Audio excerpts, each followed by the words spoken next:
Good morning, good afternoon, good evening, you lovely people, whichever one it is for you.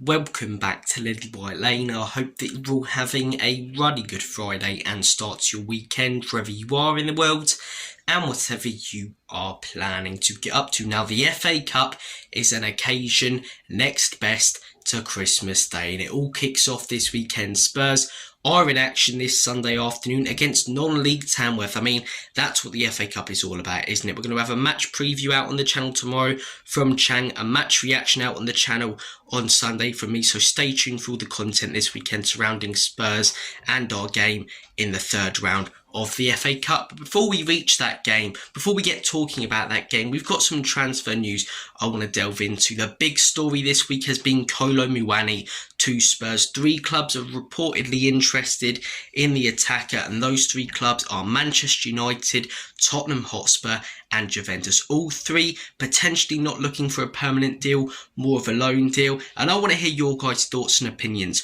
on this deal. For me, Plans-Muani, is he better than what we've got right now? Yes. Would he do a better job than Brennan Johnson right now? Yes. But do I also think there's better players out there who in the long term would be far greater for us and do more for us? Yes. Look, it's no secret that we're hugely struggling with injuries right now, and a loan deal, as I say, is a player coming in maybe just until the end of the season who can make an impact, as I say, and do better than what we've got and give us some more options and numbers.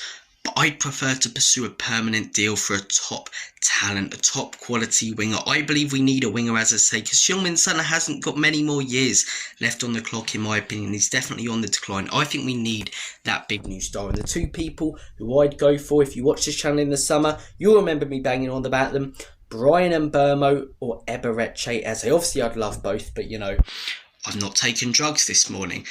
Bryan Mbeumo would be the pick of the 2 for me. I think the guy has gotten better and better season after season at Brentford. I think he works in a defensive system, holding up play, making great runs. I think in a high press system he can play brilliantly. No matter what style of play you have, as I say, he works well. He's done it for Brentford for years when they've been defensive or attacking in games. People used to call them the Ivan Toney side. They're actually more of the Bryan Mbeumo side because they've gotten better since Ivan Toney's left. It's because Mbeumo's gotten better. And Mbeumo gets better and better, Brentford get better and better. This is a great player as well, and obviously other players and a brilliant management from Thomas Frank has contributed to why they've been so successful over the last few years. But this guy's a top talent, and he's someone who I'd absolutely love at Spurs. Plans-Muani, as I say, would I prefer him to someone like Bryan Mbeumo? No, I wouldn't. I'd take someone like Bryan Mbeumo or Eze all day long. But as a loan deal, would I completely be opposed to it like I was with Timo Werner last January? No.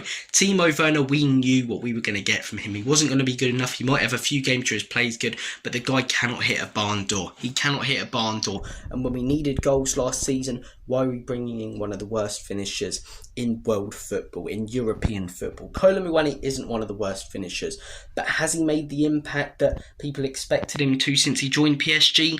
Not at all. You know, it was a big money move until 2028. A lot of excitement around PSG, and he hasn't been fantastic for them. Now, the stats say he's doing all right, but I mean, the eye test, as I say, is the most revealing for me. The stats will tell you Brennan Johnson's having a good season.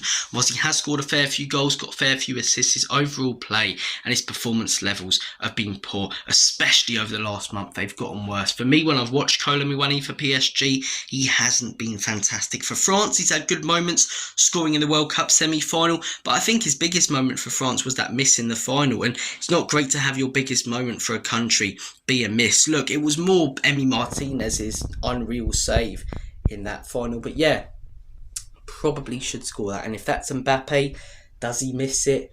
Probably not, in all honesty. Look, again, I'm not completely opposed to it. Is he better than what we've got right now? Yes, and as a loan deal, I don't think it's a terrible move from Spurs. It's definitely better than Timo Werner, but would I prefer us to stop dilly-dallying around with loan deals constantly? And what happens then when Sonny goes?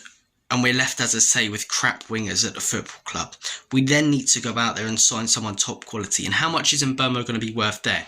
His stock's rising, his price is rising every season. Same with Eze, same with these wingers who are proven in the Premier League. And that's one thing Muani isn't as well. He's not proven in the Premier League. He hasn't really been doing great recently. And for people who say, oh, the stats are, looking good and he's doing well for PSG. Why do they want to loan him out then? PSG don't have Mbappe anymore, they don't have Neymar, they don't have the star-studded lineup they did a few years ago.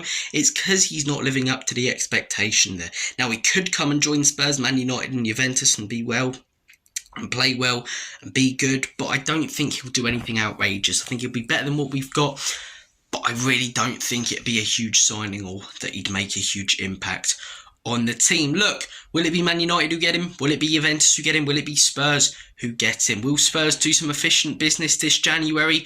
I'm going to wait and see. I was happy with the Kinski signing, but I do think we need, as I say, some reinforcements defensively. And if we're going in for a winger, go out there and sign a guy who's going to be with you for 5 to 10 years, who's going to be the next big thing. Would you have to splash out the cash on it? Yes, but I think you'd reap the rewards just buying a player who's going to make a huge impact. But then again, Daniel Levy's our chairman, and does Ange Postecoglou want a player like that? We'll have to wait and see. Guys, take care, have a smashing rest of your day and weekend. The FA Cup, as I say, we're going to have content all over the weekend about it. All the best, and as always,